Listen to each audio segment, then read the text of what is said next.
Hey, what's going on, everyone? Mike Lowe here, and in this video, I'm going to be going over some suggestions on how to get the most realistic experience to start off your MyNBA save. And so, of course, MyNBA is the new feature for those who don't know in NBA 2K21. It's kind of a hybrid of MyGM and MyLeague, and even online MyLeague over the last few years. And so you have a lot of freedom to kind of do whatever you want. And there's other videos that will probably go over just how to do that. But just know that I do have a setting that you can actually go in and load.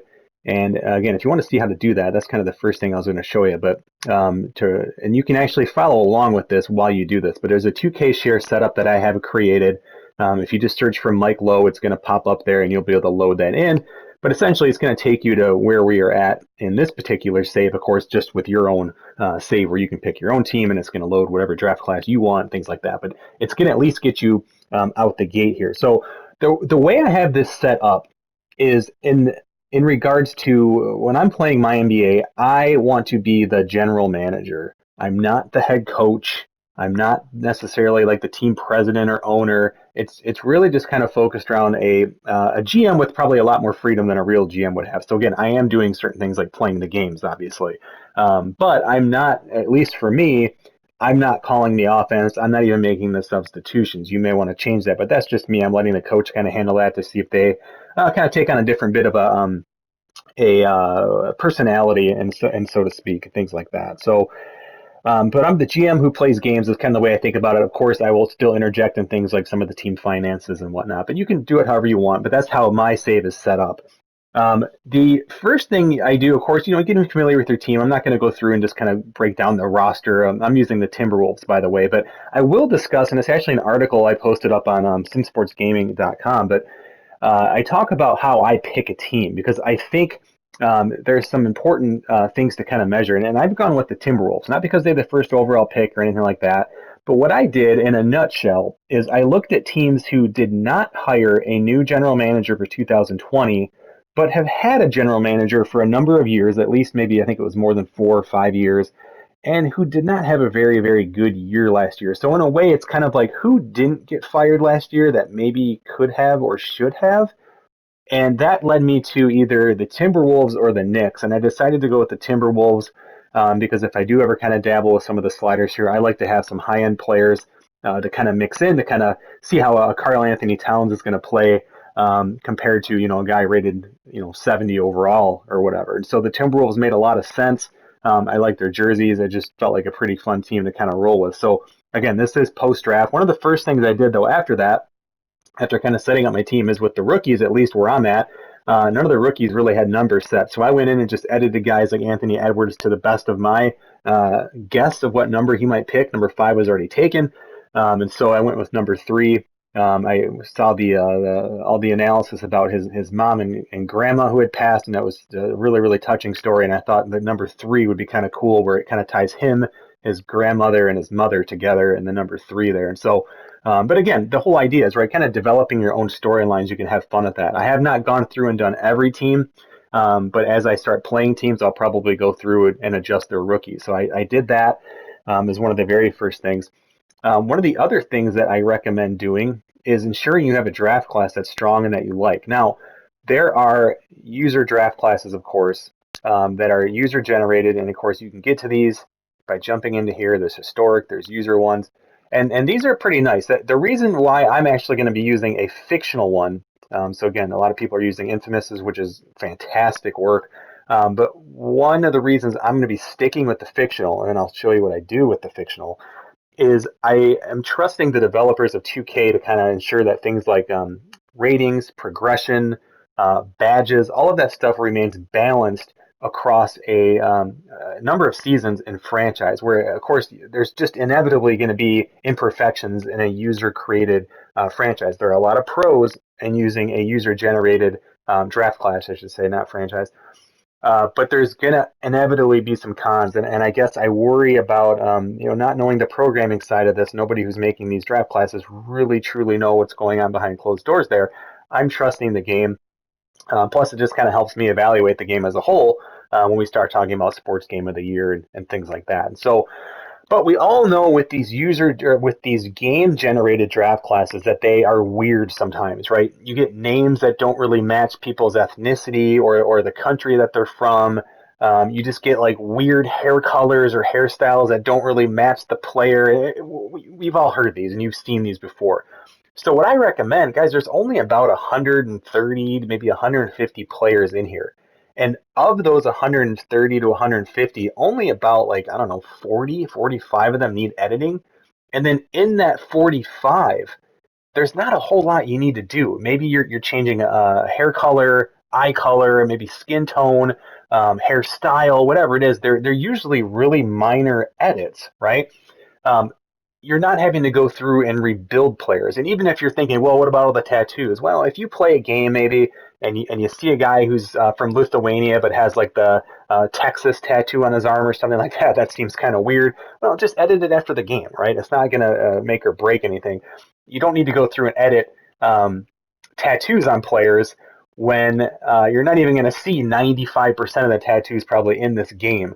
And so I wouldn't worry so much about that. But what I've done is I've gone through, and as you can just see here, I've tried to match up. I've left some foreign players in here for sure. So Johan Sundin was game generator. I didn't touch this guy, and this is a pretty familiar guy you'd see. He's got kind of that wavy, flowy hair that the game generates a lot. But he's from Sweden. Sundin, of course, being a Swedish name. I am okay with that. Really, the top two guys here on this list are guys from overseas, Romania. And so, but after that, again, I just kind of went through position by position and just kind of adjusted different players, right? So as I just kind of scroll through the point guards, you'll see, again, just, matching up players with ethnicities and things like this. And sometimes even looking at the colleges where they went to and just kind of creating my own stories, right? I mean, sometimes even things like this guy, I think, had a first name I didn't really think matched, and I just changed it to Pooh Wesley because I thought that was kind of cool. And so, again, just finding little stories that make sense to you and what you would want to do in your particular franchise. And so that's something I think is worth the effort. So if you're worried about like, well, I like using the fictional because I like the surprise element, but oh, they look terrible. I agree with you, but it didn't take me long. I'm talking maybe 40 minutes to go through and do that. So that's something I wanted to spend a couple minutes just talking about there. Of course, I recommend going through and setting up some simple training.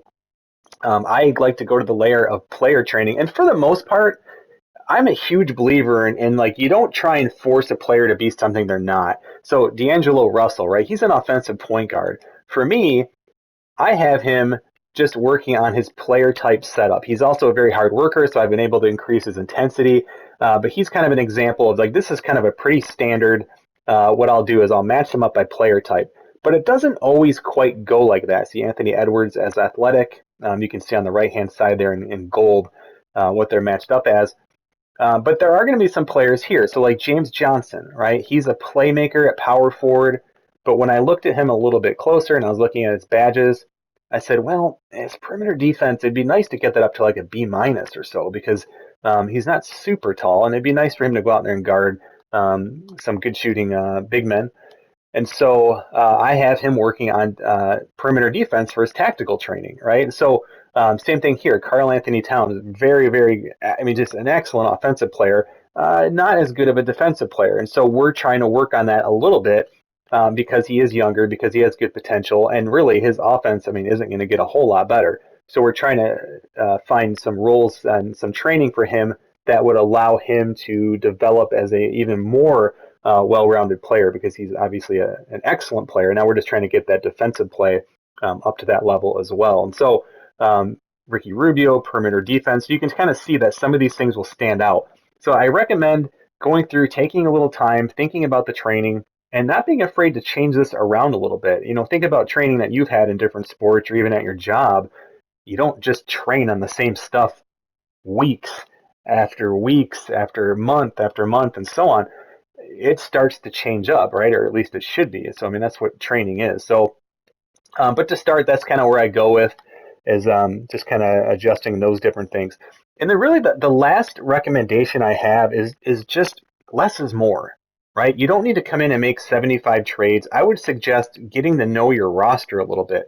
I on the task list here, you can see on the right-hand side, I have some tasks that have been given to me by the either the coach or the owner or the governor of the team. I have to get 3 veterans, but I have until the end of free agency. I'm not in a huge rush. I don't really know even what I have just yet. I've played a handful of games practicing with these guys, but I need to see. We have a lot of depth at shooting guard. We have a ton of depth at small forward, but that doesn't mean I'm just going to go out and start cutting guys, because if we have guys who can be really good role players, such as Bolmaro, he's a pretty good perimeter defender, which we don't have outside of Okogie. So just letting guys kind of simmer a little bit is a recommendation that I have. Is just less is more. You don't have to kind of build the empire and the first 3 days before the season starts. I would actually recommend doing the opposite and letting the dust settle a little bit and just seeing how it goes. The last little suggestion I have, and it's kind of goes along with letting things simmer, but it's don't worry if things aren't perfect. If you realize you're playing and there's something a little off and whatever it is, guys, it's a game. Don't worry about it. I see all the times on the various forums or on Twitter and whatnot of just people like, oh, I'm done with this game. I can't stand the European player hairstyles or their names don't match. I'm done.